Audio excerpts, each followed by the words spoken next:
These vegetables I look for when I go shopping in the grocery store. Today we're diving into the world of vibrant veggies with none other than Dr. William Li, a leading expert in disease prevention and nutrition.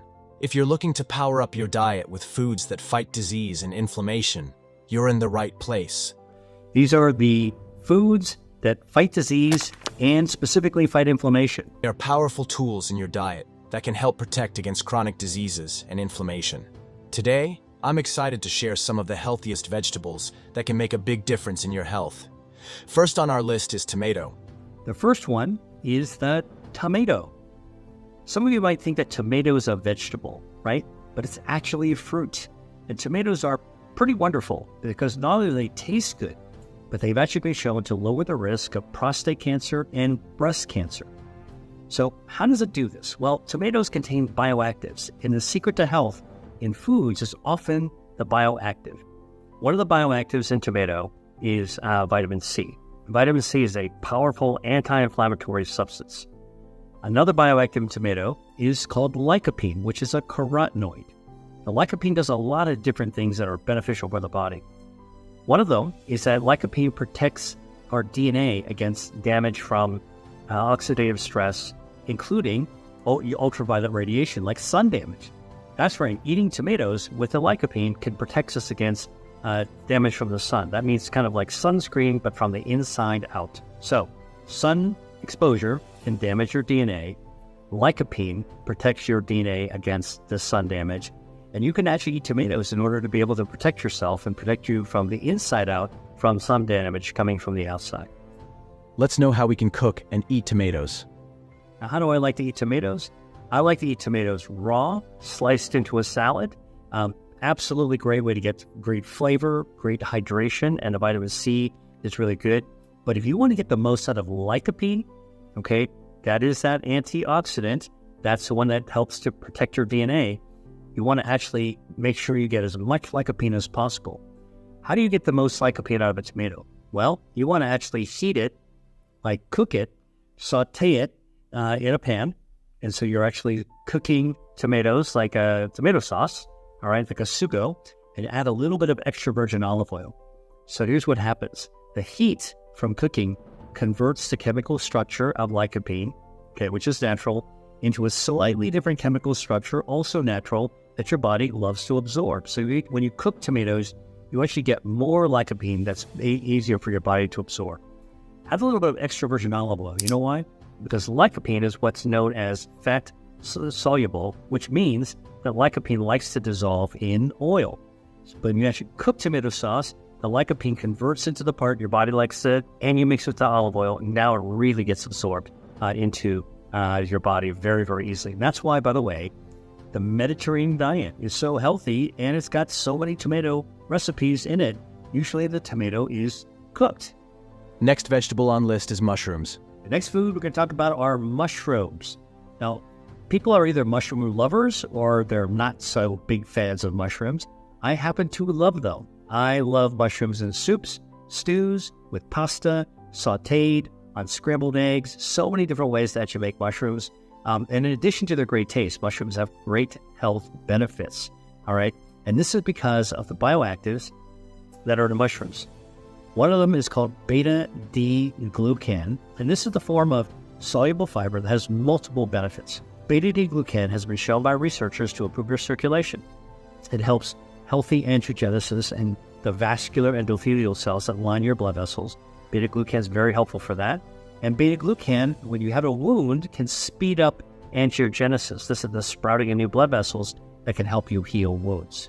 In fact, part of the research I've done shows that beta-D-glucan speeds up wound healing by recruiting stem cells from the bone marrow to contribute to regenerating the wound, stimulates angiogenesis to actually get better circulation to the wound, and then zips the wound shut by closing it at the very top.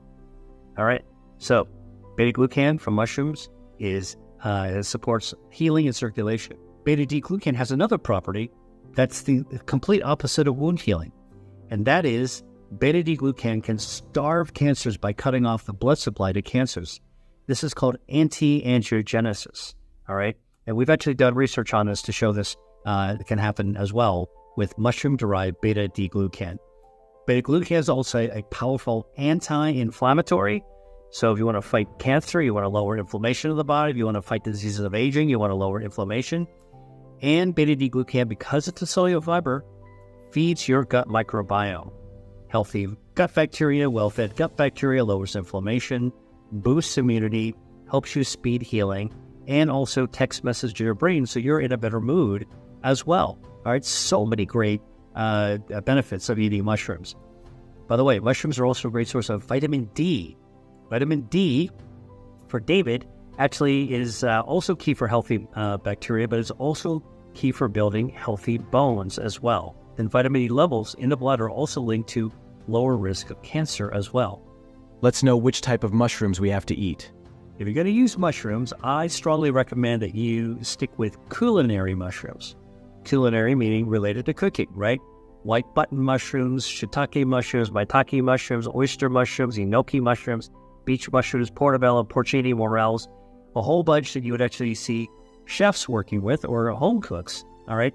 These taste great, and they actually have beta-glucan, all right? Next vegetable on list is legumes and beans. The third disease-fighting food I want to talk about is the green bean. Yep, this is the legume that was once served from the can and baked into casseroles with fake fried onions, all right? But in many healthy cultures, like in Asia and the Mediterranean, as well as in Latin America, this bean, the green bean, is a staple food that also improves health and is really great for nutrition. Now, why nutrition? Well, it turns out that beans are packed with protein as well as dietary fiber. And we all need protein, especially as we get older. But this is actually a great source of protein, especially if you're a vegetarian, right? And green beans are known by their Latin name, in case you didn't know this, called Phaseolus vulgaris. And green beans also contain polyphenols. And the reason I'm mentioning the Latin name, if you don't look this stuff up yourself, you can go to PubMed, okay, PubMed. That is a database of all the research that's been done. Look up Phaseolus vulgaris and look up polyphenols, and you'll be able to see all the different research that's been done on green beans and the polyphenols that they include. So what are some of the ones that have been discovered in green beans? Camphorol, quercetin, myricetin, procyanides. There's a lot, all right? Little lowly green bean that is packed with power when it comes to polyphenols. Now, all these polyphenols are anti-inflammatory. So eating green beans is a great way to lower inflammation in your body. And these bioactives also activate your body's health defense system to kind of raise your shields. Now, green beans also have antioxidant properties that have been shown to protect your stem cells that are naturally present in your body. So we're all born with about 70 million stem cells that all get packed away like in a suitcase and stored in our bone marrow and our body fat and our skin and different organs. And when we actually need to repair our organs from the inside out, you won't even know this is happening. These stem cells come out to effect repair. So green beans actually help to protect our stem cells so that our regenerative power is longer, better, faster, all right? So green beans actually protects these stem cells, so they allow our stem cells to stick around longer and work faster and better. And that's one of the benefits of green beans.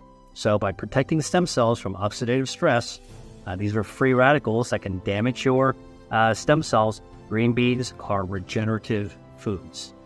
Finally, we have legumes and beans, including lentils, chickpeas, and black beans. These are fantastic sources of plant-based protein and fiber. Let's know which type of beans we have to eat and how we can cook and eat beans. I recommend that you don't use canned green beans, all right? Get them fresh.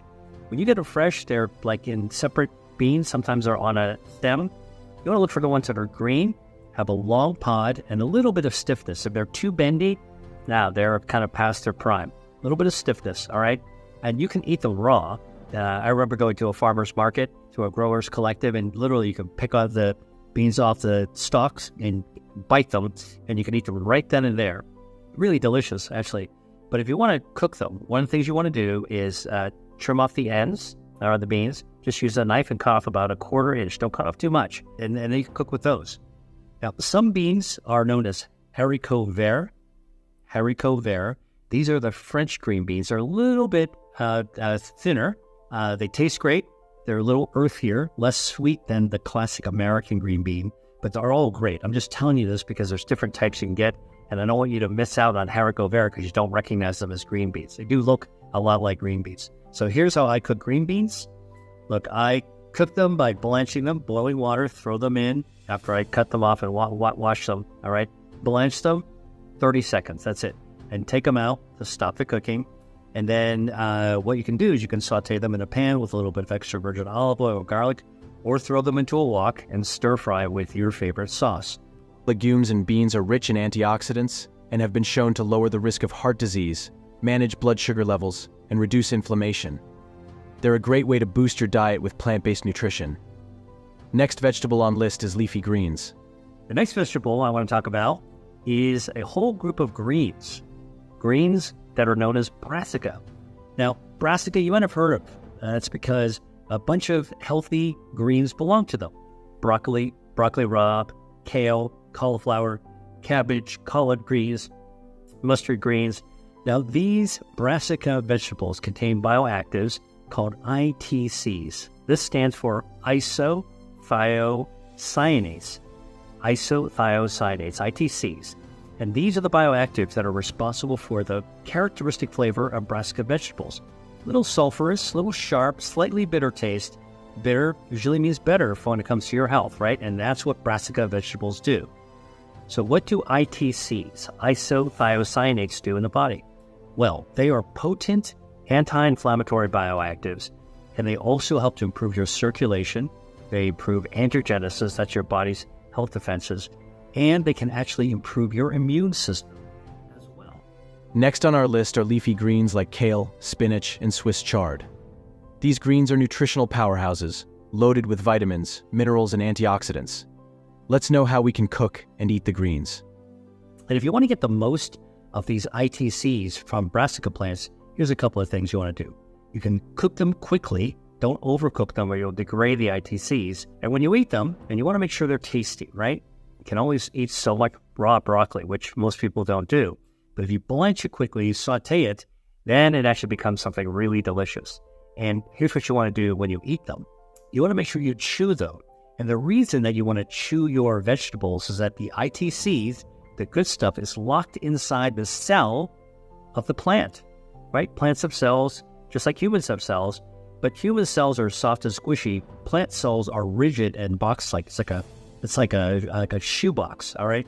And you want to break that shoebox open in order to be able to release the ITCs and other enzymes. So when you chew your broccoli, what you're doing is you're breaking open the shoebox containing the ITCs, and you're releasing also an enzyme called myrosinase. And this enzyme, myrosinase, breaks down the ITCs and generates sulforaphanes. And the sulforaphanes then go on to, when you swallow them, go on to stimulate your health defenses, right? So this is how it works. Pick the brassica from the field, bring it back. You can blanch it, cook it quickly. My little tip for cooking brassica is if you want to cook it, it should be bright green, brighter than when you actually have them raw, and then stop, all right? Before they start to dull in color, that's when you've overcooked them. That's why the old kind of school way of boiling your vegetables, you pretty much destroyed when it comes to broccoli, for example.